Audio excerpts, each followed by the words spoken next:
Get ready for the dictation. Dictation will start in 5 seconds. Start. In this connection, it will be interesting to note the talk of the Honorable Railway Minister about the schools, primary schools, higher secondary schools and high schools for the Indian Railways. If you examine the previous speech of the Railway Minister and also the working report of the Railway Board, you will find that the same figure is repeated every year.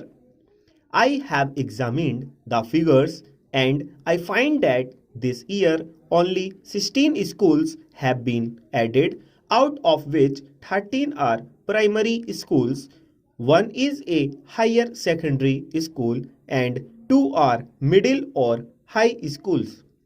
Instead of saying that they have been able only to provide 13 primary schools or 1 or 2 more high schools or higher secondary schools, the same figures are repeated in the speech. Although the Railway Board has all along been saying that education is the responsibility of the state and therefore the Railway Board does not own this responsibility. I would like to remind the Railway Minister about the agreement reached between the National Federation of Railwaymen and the Railway Board in the year 1955, according to which the Railway Board undertook to provide primary schools for the education of the children of railway employees. Sir, as I told you earlier, I had to say many things on the floor of this house, but I will conclude with only 1 or 2 more observations. I will first deal with the labor relations on the Indian Railways. I slightly differ from my honorable friend when he quoted me as saying that the permanent negotiating machinery has completely failed. It is a fact that this machinery is not functioning satisfactorily. At certain places, it has failed. There is no doubt about it.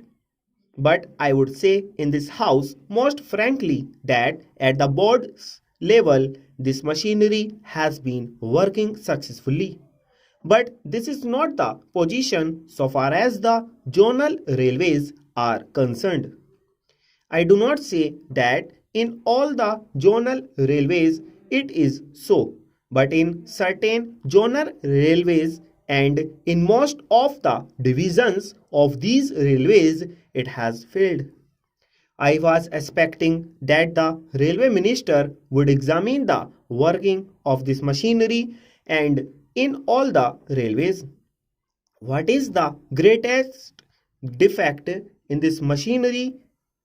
This machinery suffers to the extent that at the board level, if there is difference of opinion between the railway board and the railway level, no arbitration machinery is provided to settle the disputes.